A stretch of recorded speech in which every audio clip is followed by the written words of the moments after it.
নমস্কার বন্ধুরা। তো আজকে এই যে লাল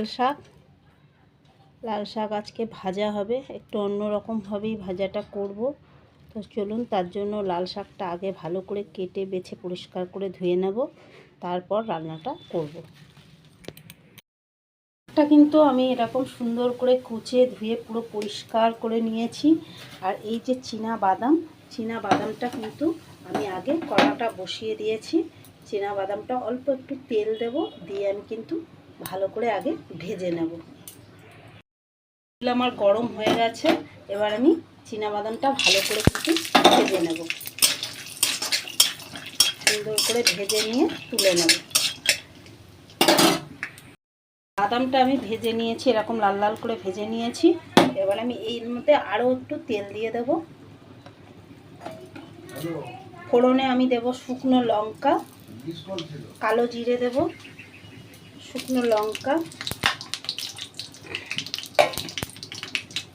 পেঁয়াজ কুচি দেব, রসুন কুচি দেব, দিয়ে আমি ফোড়নটা আগে খুব ভালো করে ভাজা ভাজা করে নেব।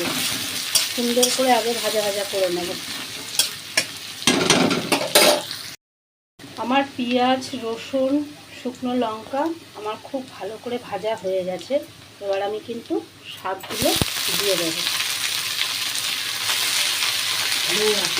শাকগুলো দিয়ে দেবো, এগুলো আমি দিয়ে দিয়েছি সব।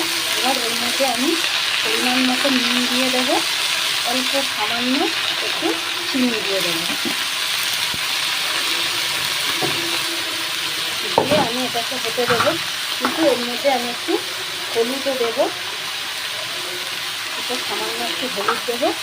দিয়ে এবার এটাকে আমি ভালো করে নাড়াচাড়া করবো। নাড়াচাড়া করে একটু ঢাকা দেবো।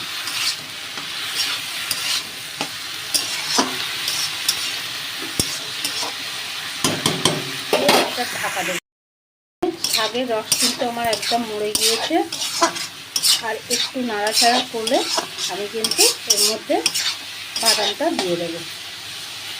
আর একটু ভাজা ভাজা হবে হলে আমি এর মধ্যে বাদামটা দিয়ে দেবো।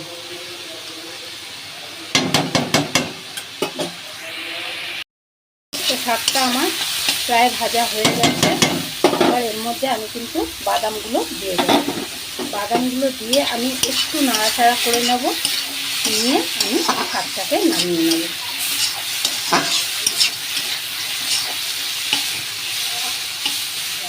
বাদামগুলো দিয়ে একটু নাড়াচাড়া করে নেব,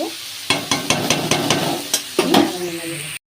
লাল শাক ভাজা আমার কিন্তু হয়ে গেছে। তো গরমের সময় আপনারা এইভাবে বানিয়ে খেয়ে দেখতে পারেন, দারুণ খেতে লাগে, একদম অনুষ্ঠান বাড়ির স্বাদ লাগবে খেতে। তো এই রেসিপিটা যদি ভালো লাগে, লাইক, কমেন্ট, শেয়ার, সাবস্ক্রাইব করবেন। চলুন, পরের ভিডিওতে আবার দেখা হবে।